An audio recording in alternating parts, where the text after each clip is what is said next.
Good morning, dear students. Today you are going to learn about digestion and absorption of carbohydrates.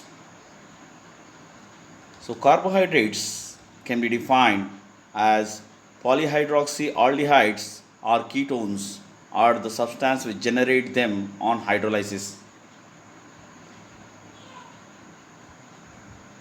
The digestion and absorption of carbohydrates is unique when compared with the digestion and absorption of proteins and lipids because the digestion of carbohydrates begins in the mouth itself due to the presence of enzyme salivary alpha amylase. But there is an enzyme called as lingual lipase which also helps in digestion of lipids. But the action of this enzyme is restricted because the lipids require proper emulsification before digestion. Hence, we can say that the carbohydrates are only organic food materials which the digestion begins in the mouth when compared with proteins and lipids.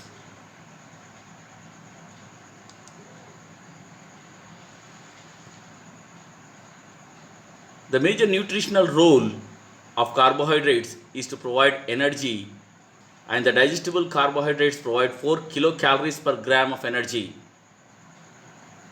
No single carbohydrate is essential, but carbohydrates do participate in many required functions in the body.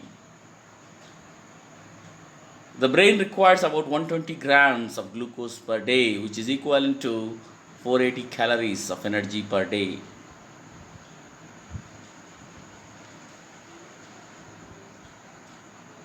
The digestion, absorption, and transport of carbohydrates.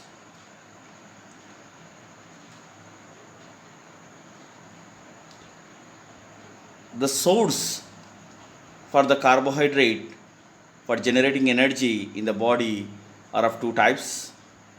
One source is dietary source.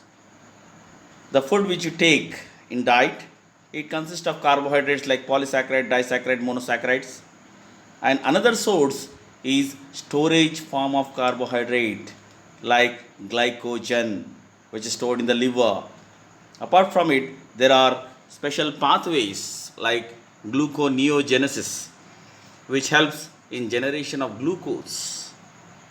So there may be two different sources for the availability of these carbohydrates to the body. So one is the carbohydrates, the reserve carbohydrates which are present in the body, and another one is dietary carbohydrates. Today we shall discuss about these dietary carbohydrates. So the dietary carbohydrate consists of polysaccharides, disaccharides, and monosaccharides. The polysaccharides present in the diet are starch, glycogen, and cellulose. The disaccharides present in the diet may be sucrose, maltose, and lactose, and the monosaccharides consist of mainly glucose and fructose. So these are the major carbohydrates which are present in the diet. So digestion in mouth. So the carbohydrate are the only organic molecules for which the digestion begins in the mouth due to the presence of salivary alpha amylase. So the salivary glands which are present in the mouth, they secrete salivary alpha amylase. So this salivary alpha amylase acts briefly on the dietary starch and glycogen and breaking their alpha 1,4 glycosidic bonds. So by breaking this alpha 1,4 glycosidic bonds, the alpha amylase hydrolyzes the starch into dextrins.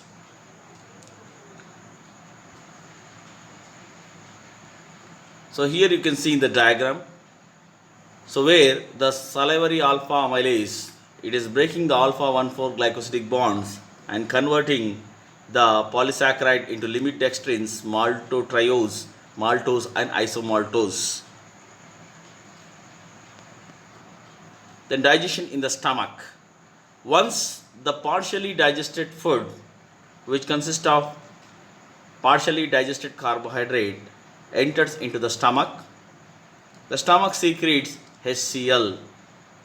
So due to the secretion of hydrochloric acid, the pH of the gastric juice is very low. It may be around 1 and 2. So due to this low pH, the salivary alpha amylase becomes functionless. Hence, the digestion of carbohydrate halts temporarily in stomach. So there is no carbohydrate digestion occurring in the stomach due to the low pH of the gastric juice in the stomach.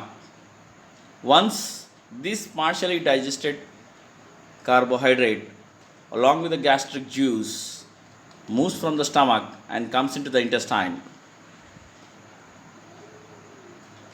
then in the intestine it is the juice or the organic substances which is mixed with the gastric juice has to be first neutralized. So to neutralize the pH of the gastric juice, the excess of bicarbonates are secreted by the pancreas. So this bicarbonates which are secreted by the pancreas, they neutralizes the effect of the gastric juice in the intestine, and once the effect of pH is neutralized, then the pancreas secrete the pancreatic alpha amylase. So the source of amylase in the human body are two. One is salivary glands, second one is pancreas. So there are two sources of amylase in the human body. So in the mouth, the saliva is secreted, the amylase is secreted by salivary glands, and in the intestine, the amylase is secreted by the pancreas, which is also called as pancreatic alpha amylase. So by the action of pancreatic alpha amylase, the carbohydrates are further digested and converted to maltose, isomaltose, maltotriose, etc. Once these carbohydrates are acted upon by the pancreatic alpha amylase and are digested by this enzyme, then the oligosaccharides, the remaining oligosaccharides and disaccharides are ready to get digested by the intestinal enzymes which are present in the intestinal juice.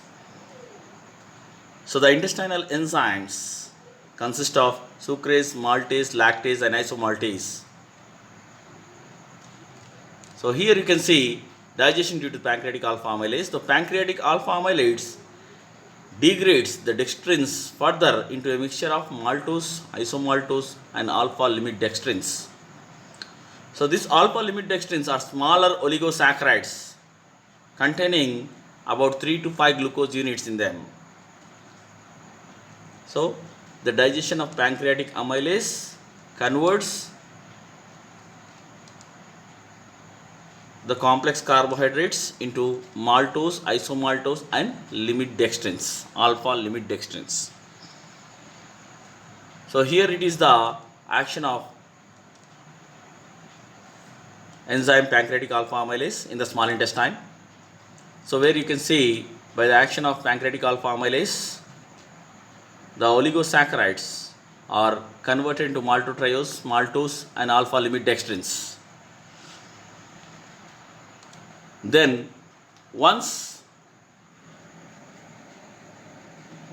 the carbohydrates are digested by the pancreatic alpha amylase, then they are converted into smaller disaccharides or oligosaccharides, which are further converted to monosaccharides by the action of intestinal enzymes. So intestinal enzymes consist of maltase, isomaltase, sucrase, lactase and dextrinase. The enzyme maltase converts maltose to glucose plus glucose,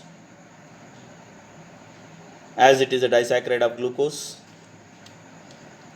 The enzyme isomaltase converts isomaltose to glucose plus glucose. The enzyme sucrase converts the disaccharide sucrose to glucose and fructose. The enzyme lactase converts lactose to glucose and galactose. The enzyme dextrinase converts the alpha limit dextrins to glucose and maltose. This maltose is again acted upon by the enzyme maltase and converts it into glucose plus glucose. Hence, by the action of intestinal enzymes, the complex carbohydrates are totally digested and converted to the monosaccharides. And the monosaccharides, which are formed at the end of the digestion by the intestinal enzymes, are glucose, fructose, galactose. So the end products of carbohydrate digestion are glucose, fructose and galactose. So these are the monosaccharides which are finally formed by the digestion of complex carbohydrates. So the digestion begins in the mouth with the help of salivary alpha amylase, and the partially digested food enters into the stomach, and in the stomach the salivary alpha amylase is neutralized due to the high acidic pH or low acidic pH. The enzyme salivary alpha amylase becomes functionless due to the low pH and high acidity of the gastric juice. So there is absolute no digestion of carbohydrates in the stomach. Once the partially digested carbohydrates from the stomach along with the gastric juice enters into the intestine, so this pH of the gastric juice is neutralized by the bicarbonate secreted by the pancreas. So once the pH is neutralized, then the pancreas secrete pancreatic alpha amylase. So this is the second source of the enzyme alpha amylase.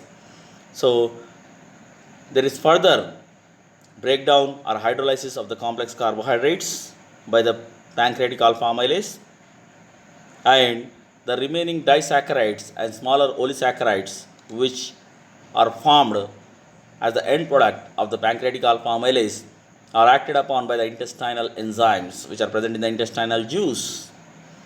So by the action of these intestinal enzymes like lactase, etc.,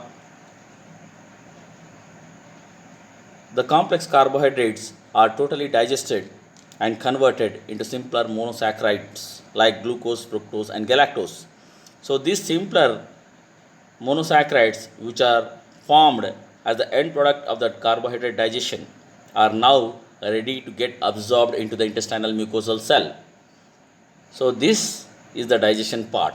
Here the digestion is over.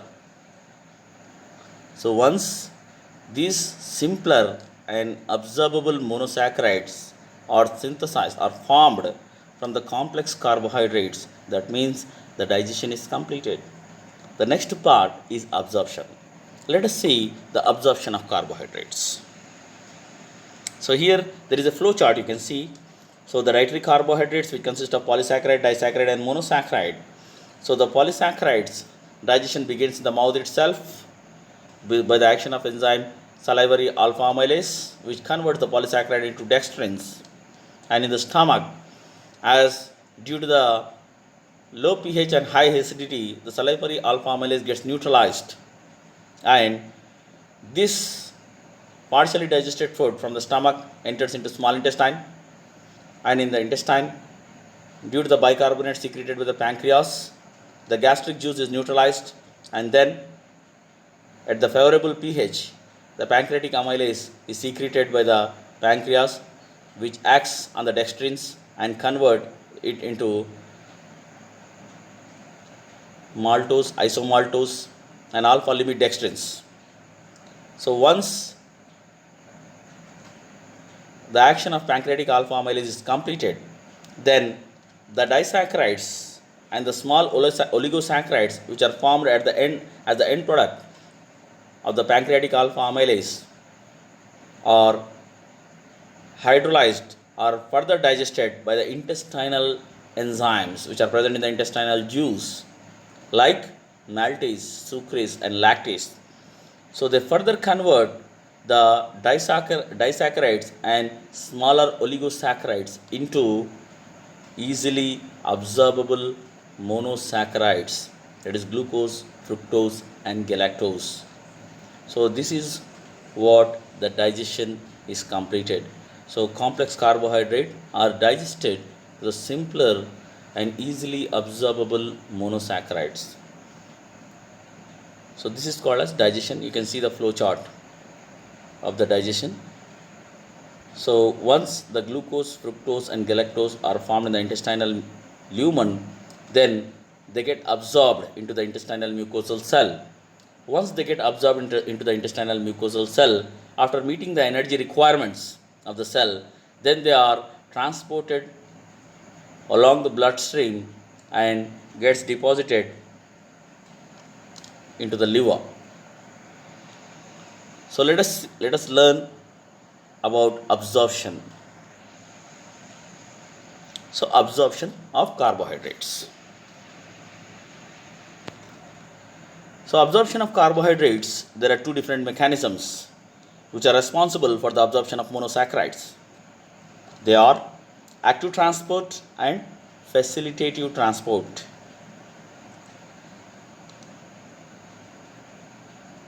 The active transport for the absorption of carbohydrate occurs against the concentration gradient from low glucose concentration to a higher concentration.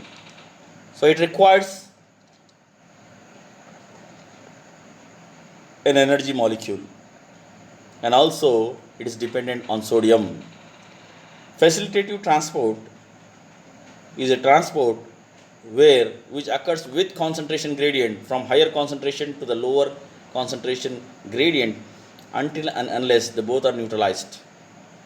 So let us learn about them. So active transport. The transport of glucose and galactose occurs by an active transport. So what do you mean by this active transport? Active transport is a type of transport which occurs from the intestinal lumen into the intestinal mucosal cell, which requires energy and specific transport protein and the presence of sodium ions. So here in the diagram you can see that the sodium, which is a major extracellular cation, so this absorption of glucose and galactose is dependent on sodium.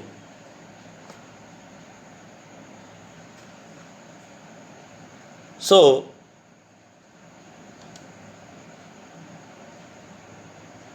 the glucose and galactose along with the sodium in presence of the specialized transport protein enters into the intestinal mucosal cell. So the sodium, which is an extracellular cation, when enters into the intestinal mucosal cell, so now it has to be pumped back into the lumen to maintain the electrochemical gradient. So the sodium which enters along with the glucose and galactose is pumped back into the intestinal lumen with the exchange of potassium ions. So this process is an energy dependent process. It requires ATP. So this occurs in presence of enzyme sodium potassium ATPase. So once again listen to me carefully. So the active transport is an energy dependent process. It requires specific transport proteins and it is also dependent on sodium. So glucose and galactose absorption is the example for active transport. The glucose and galactose which are formed from digestion are ready for absorption into the intestinal lumen. So from the intestinal lumen they are entering into the intestinal mucosal cell along with the sodium in presence of special transport protein. So once the sodium enters into the intestinal mucosal cell, it has to be pumped back into the intestinal lumen to maintain the electrochemical gradient. So during this process, for the exchange, when the sodium is pumped into the intestinal lumen, for the exchange of sodium, the potassium enters into the intestinal mucosal cell, and this is an ATP dependent process. It requires an energy, and it occurs in presence of enzyme sodium potassium ATPase.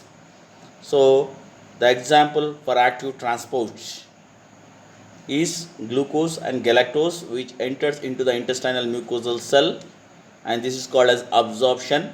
Once they are absorbed into the intestinal mucosal cell, they meet the energy requirements of the cells. So after meeting the energy requirements of the cell, if they are in excess quantity, then they are transported into the bloodstream through glucose transporter 2 and pass to the liver, so where they are stored for future use. So about these glucose transporters, you will be learning in the next class in detail. So you need not worry about these transporters.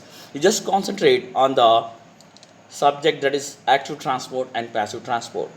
So absorption of carbohydrates is of two types: active transport and passive facilitated transport. And active transport is an energy dependent process which requires sodium and a specialized specific transport protein. So here, for the when there is exchange of sodium and potassium ions in the intestinal mucosal cell, so it is an energy dependent process and requires sodium potassium ATPase as the enzyme. So next, let us see learn about the facilitative transport.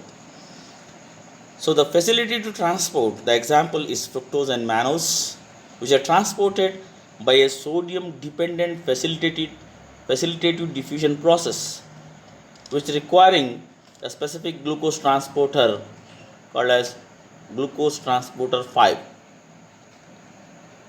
The movement of sugar in facilitative diffusion is strictly from a higher concentration to a lower one until it reaches an equilibrium. So here in facilitative transport, there is no energy requirement, there is no sodium requirement. So it occurs depend on the transport depends on the electrochemical gradient. So strictly from the higher concentration to the lower concentration until and unless the equilibrium is reached. The example for facilitative transport is fructose and mannose.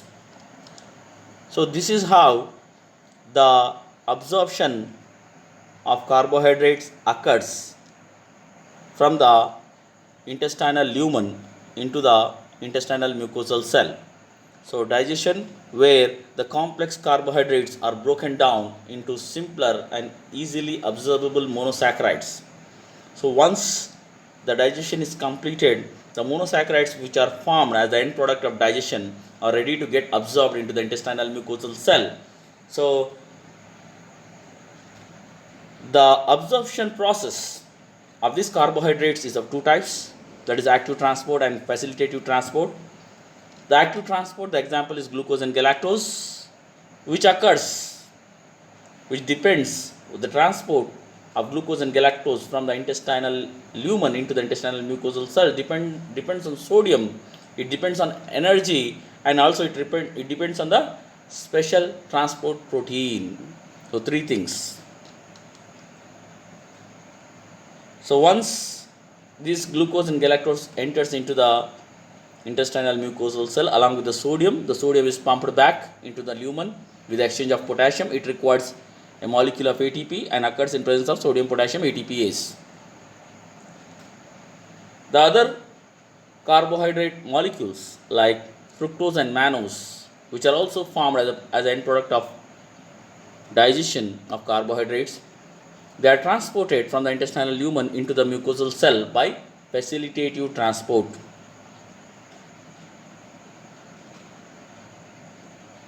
So these fructose and mannose are transported by sodium independent. So they are not dependent on sodium. sodium independent facilitative diffusion process, and it requires a specialized glucose transporter like glucose transporter 5. So there is a separate class to explain you in detail about these transporters and their functions and their where they are present. So no need to worry about the transporters. You will be learning it in the next class. So the glucose transporter 5 is responsible for transporting fructose and mannose from the lumen into the intestinal mucosal cell by facilitative transport. So this movement of sugar in facilitative diffusion is strictly from a higher concentration to a lower one until it reaches the equilibrium. So this is about absorption. So digestion is over and absorption is over. So this is how the carbohydrates are digested and absorbed. Once they are absorbed into the intestinal mucosal cell, so they meet the energy requirements of that cell. So if they satisfy the energy requirements of the cell and they are present in excess, then again the excess of these carbohydrates or monosaccharides, they are transported along with the bloodstream into the liver for storage. So here you can see transport of carbohydrates. The sodium independent transporter like glucose transporter 2 facilitates the transport of sugars out of the mucosal cell, and through the portal circulation they are transported to the liver where they are stored in the form of glycogen for the future use. So this is how the digestion and absorption of carbohydrates occurs.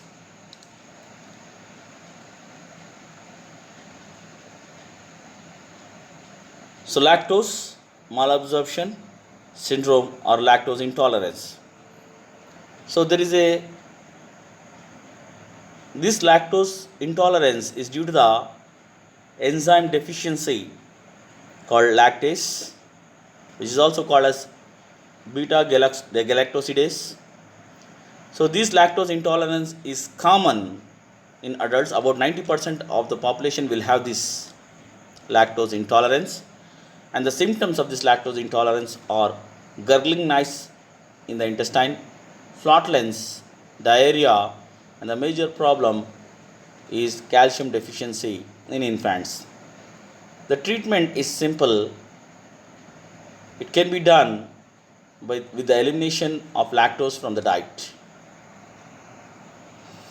What is flatulence? So increased intestinal motility, cramps and irritation of the lower gastrointestinal tract is called as flatulence. So due to the ingestion of certain carbohydrates which has not been utilized by the individual, these di and oligosaccharides utilized by the intestinal bacteria, and it releases gases like methane, hydrogen and carbon dioxide. These compounds causes flatulence. The common flatulence after ingestion of leguminous seeds like Bengal gram, soya, peas, because it contains non-digestible oligosaccharides like raffinose. These compounds utilized by bacteria and causes flatulence. So this is about the flatulence. So this completes the topic digestion and absorption of carbohydrates. So the digestion of carbohydrates begins in the mouth due to the presence of salivary alpha amylase enzyme, and this partially digested food enters into the stomach, and the salivary alpha amylase is neutralized due to the low pH and high acidity of the gastric juice due to the presence of HCl, and there is no digestion of carbohydrates in the stomach due to low pH. And once this partially digested carbohydrates from the stomach enters into the intestine, the low pH of the gastric juice is neutralized by the bicarbonate secreted by the pancreas, and once the pH is neutralized, then there is secretion of pancreatic alpha amylase, which further digests the complex carbohydrates into alpha limit dextrins, isomaltose and maltotriose and maltose, etc. So once the digestion by the pancreatic alpha amylase is completed, then the disaccharides and the smaller oligosaccharides, remaining smaller oligosaccharides are completely digested to the monosaccharide extent by the help of intestinal enzymes secreted in the intestinal juice. Once the complex carbohydrates are completely digested to the extent of monosaccharide, then we can say the digestion is completed. So these monosaccharides, which are formed as a result of the end product of the carbohydrate digestion, are now ready to get absorbed from the lumen into the intestinal mucosal cell. So this absorption of carbohydrates is of two types, that is active transport and facilitative transport. Active transport is a sodium dependent process, and it requires ATP and it requires specialized carriers. So once the glucose and galactose enters into the intestinal mucosal cell with the help of specialized carrier protein along with the sodium. So this sodium, which is present in the intestinal mucosal cell, has to be pumped back into the lumen to maintain the electrochemical gradient. So in this process, the pumping of sodium occurs along with the exchange of potassium ions from the intestinal lumen into the intestinal mucosal cell, which is an energy dependent process and requires an ATP in presence of enzyme sodium potassium ATPase. So this is how the active transport occurs. And facilitative transport, it is not dependent on sodium, and it doesn't require any energy. So simply there is a diffusion of the digested substances into the intestinal mucosal cell with the help of glucose transporter 5. So once there is absorption of these substances, the energy requirements of the mucosal cell are met by these absorbed carbohydrates, and if they are present in excess, then they are transported through portal system from the mucosal cell to the liver for storage. So this is digestion and absorption. Thank you.